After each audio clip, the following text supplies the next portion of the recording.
Storytime. Thanks for coming. I am Sunny, and today I'm going to start The Prince and the Puppet Never Came in the Library. That'll probably come in later, so we'll read it next. But today I'm going to be starting The Secret Garden, and this is cover art done by, there we go, by my sister and a friend of mine as well. And, it's just kind of something fun that they did. Anyways, chapter one left. When Mary Lennox was sent to Misselthwaite's Manor to live with her uncle, everybody said she was the most disagreeable of seen.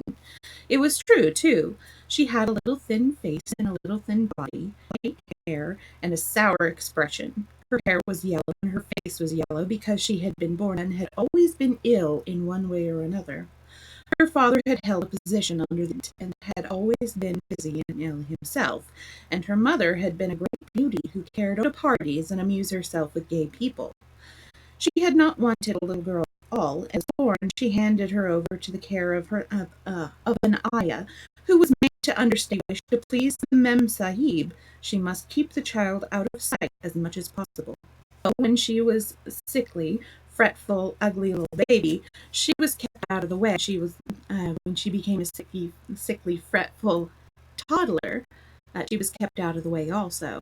She never remembered seeing familiarity in anything but the dark faces of her ayah and the other native servants, and as they always obeyed her own way in everything, because the Mem Sahib would be angry if she was disturbed by her crying. By the time she was 6 years old, she was as tyrannical pig as ever lived.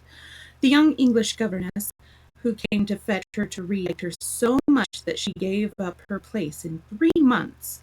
And when her other governess tried to fill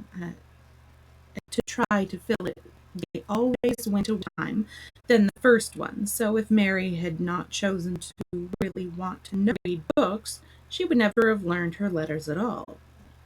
One frightfully hot, she was about 9 years old, she awakened feeling very cross, and she became crosser still, now that the servant who stood by her beside her was not her ayah. She said to the strange woman, I will not let you stay. Send me my ayah. The woman looked frightened, but she only stammered that the ayah could not come, and when Mary threw a passion and beat and kicked her, she looked only more frightened and repeated that it was not possible to come to the Missi Sahib. When there was something mysterious and nothing was done in its regular order, and several of the other servants seemed missing. Those who Mary saw slunk or hurried about with ashy and scared faces. Would tell her anything, and her ayah did not come. She was actually left as the morning went on, and at last